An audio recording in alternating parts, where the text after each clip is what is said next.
राज्य सरकार का बजट आने वाला है। इस बजट से करौली जिले के लोगों को क्या उम्मीद है? हमारे साथ हैं करौली के शिशु रोग विशेषज्ञ डॉक्टर रामकृष्ण मीणा। मीणा जी, आपका बहुत बहुत स्वागत है। क्या मानते हैं आप, करौली जिले में कौन सी महत्वपूर्ण योजनाओं की जरूरत है राज्य सरकार के बजट से?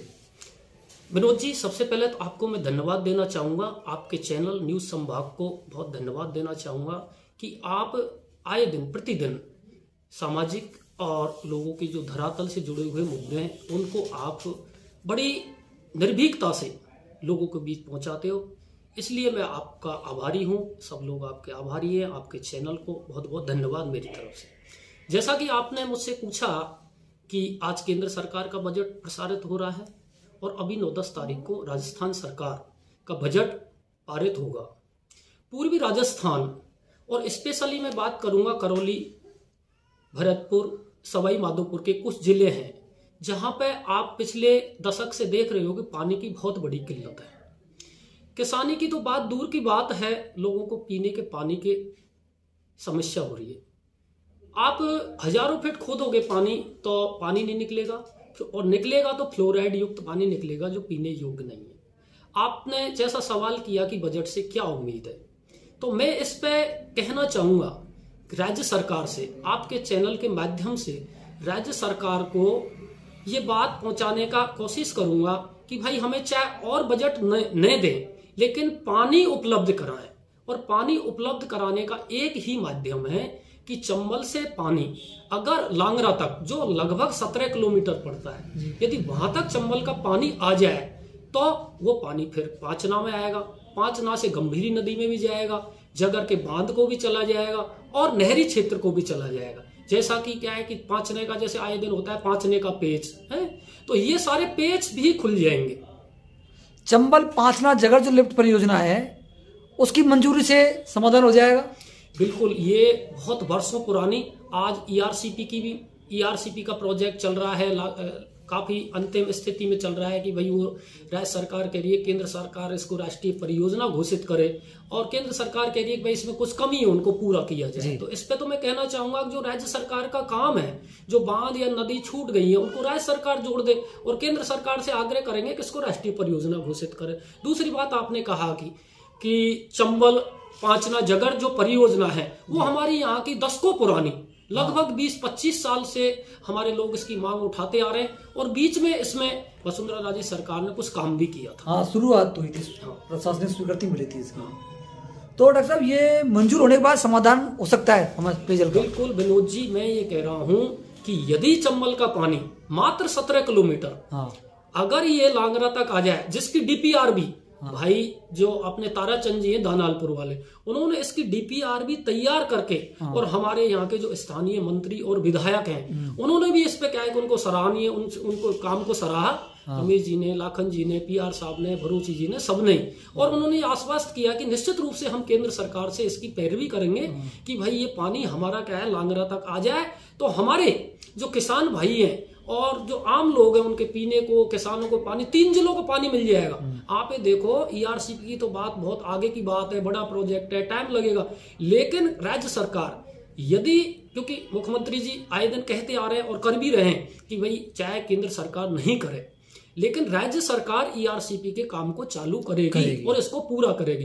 तो हमारा मुख्यमंत्री जी से, आपके चैनल के माध्यम से मुख्यमंत्री जी से आग्रह है कि भाई इन 3 जिलों के लोगों की प्यास बुझाने के लिए, किसानों को पानी देने के लिए आप इसके ईआरसीपी का एक छोटा सा हिस्सा, मतलब 17 किलोमीटर आप लांगरा तक पानी को यदि डाल दें तो हमारे 3 जिले करौली, सवाई माधोपुर और भरतपुर, क्योंकि भरतपुर में बहुत बड़ा क्या है कि राष्ट्रीय उद्यान है हमारा केवलादेव, उसको भी पानी मिलेगा गंभीरी नदी के माध्यम से। क्योंकि चंबल के अंदर आप देख रहे हैं बहुत भयंकर बाढ़ आती है 4 महीने बरसात के दिनों में, और वो बहुत सारा पानी व्यर्थ में जाता है, लोग परेशान भी रहते हैं, तो वो पानी का सदुपयोग भी होगा। 4 महीने यदि क्या है कि पानी हमारा पांचने में आएगा, 5 से 4 महीने हमारी गंभीरी नदी बहेगी और नहरी क्षेत्र को पानी जाएगा। और नहरी क्षेत्र में क्या है कि आपने माड़ क्षेत्र में देखा होगा, बड़े बड़े हर गांव में बड़े बड़े 2-4 बांध बने हुए हैं, तालाब बने हुए हैं। यदि बरसात के दिनों में इसी पानी के सदुपयोग से हम छोटे छोटे बंद तालाब और बना के एनीकट बना के 4 महीने में यदि पानी स्टोरेज कर लेंगे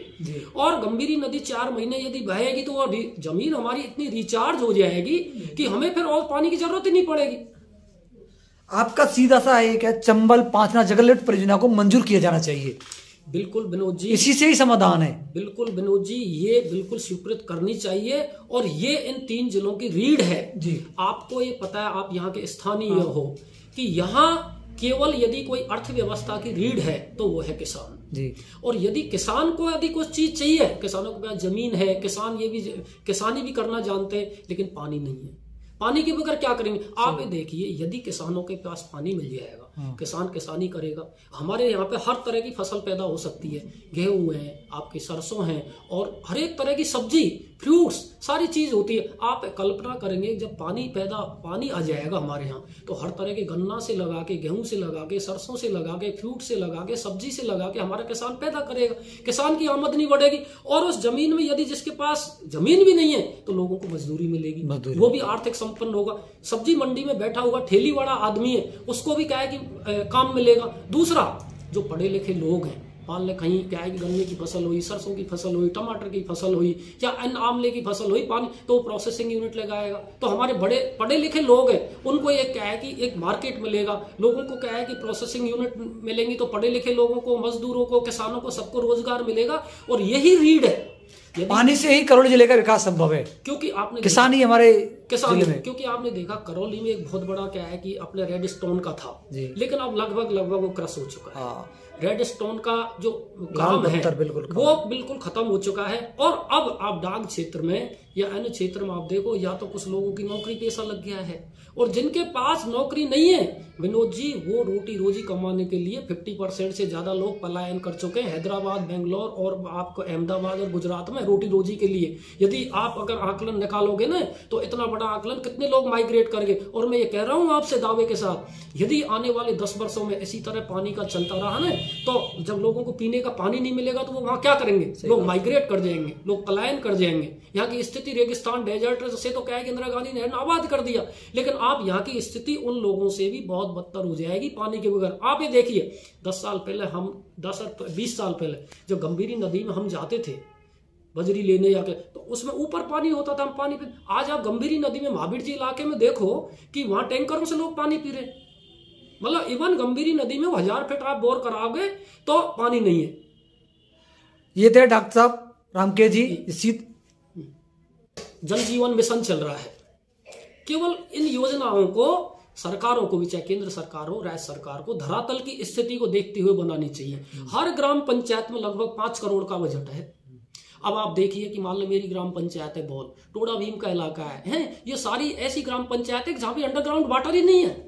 आप पाइपलाइन बिछा दोगे, टंकी बना दोगे, ठेकेदार क्या है कि बोर कर जाएगा, फॉर्मेलिटी कर जाएगा, 6 महीने बाद में वो सारे सूखे पड़े रहेंगे। आपका सरकार का 5 हर ग्राम पंचायत का 5 करोड़ का बजट हो गया खत्म। वो बहुत बड़ी बर्बादी होगी पैसे। ये अब मैं ये कह रहा हूं कि यदि इसी पैसे को यदि चंबल पांचना जगर लिफ्ट परियोजना में शिफ्ट किया जाता, यदि हमारे राजनीतिक लोग, हमारे प्रशासनिक लोग इस ओर यदि केंद्र सरकार को अवगत कराते कि भाई स्थानीय यहाँ पानी है ही नहीं, तो आप घर घर नल, एक बार आपने नल डाल दिया, पाइपलाइन डाल दी, टंकी बना दी और छोटा मोटा, अब मेरे यहाँ है कि सिंगल फेस का पानी नहीं है तो 20 हॉर्स पावर की मोटर का पानी कैसे आएगा भाई?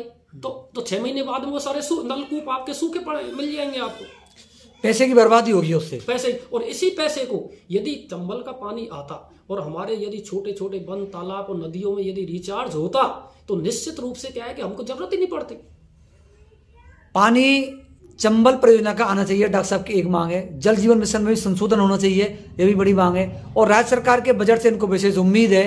एक सामाजिक कार्यकर्ता के तौर पर इनके इंटरव्यू को देखा जाए, चाहे जागरूक व्यक्ति, और चाहे हमें रोड नहीं मिले, हमें चाहे और बजट हमारा काट लिया जाए, लेकिन राज्य सरकार से हमको आग्रह निवेदन है कि हमारे ये प्रोजेक्ट पूरा कर दे। ये प्रोजेक्ट पूरा किया जाए, चंबल पासना जगह क्योंकि ये लोगों के क्या है कि एक राजनीतिक मुद्दा नहीं है, ये लोगों के जीवन से जुड़ा मुद्दा हुआ है। ये 3600 कौम के लोग जितने भी लोग हैं, क्योंकि पानी सबके लिए चाहिए, पानी के बगैर जीवन नहीं है, ये लोगों के जीवन का सवाल है। तो मैं राज्य सरकार से और केंद्र सरकार से सभी से आग्रह करूंगा कि भाई कैसे भी करके चंबल का पानी लांगरे तक आ जाए। 17 किलोमीटर की दूरी है, उसको यदि पूरा कर दें तो हमारे 3 जिलों की समस्या समाप्त हो जाएगी, हमारे पांचने का पेच भी स्वतः ही सुलझ जाएगा। धन्यवाद डॉक्टर साहब, आपके लिए बहुत बहुत धन्यवाद। Thank you Vinod ji, thank you.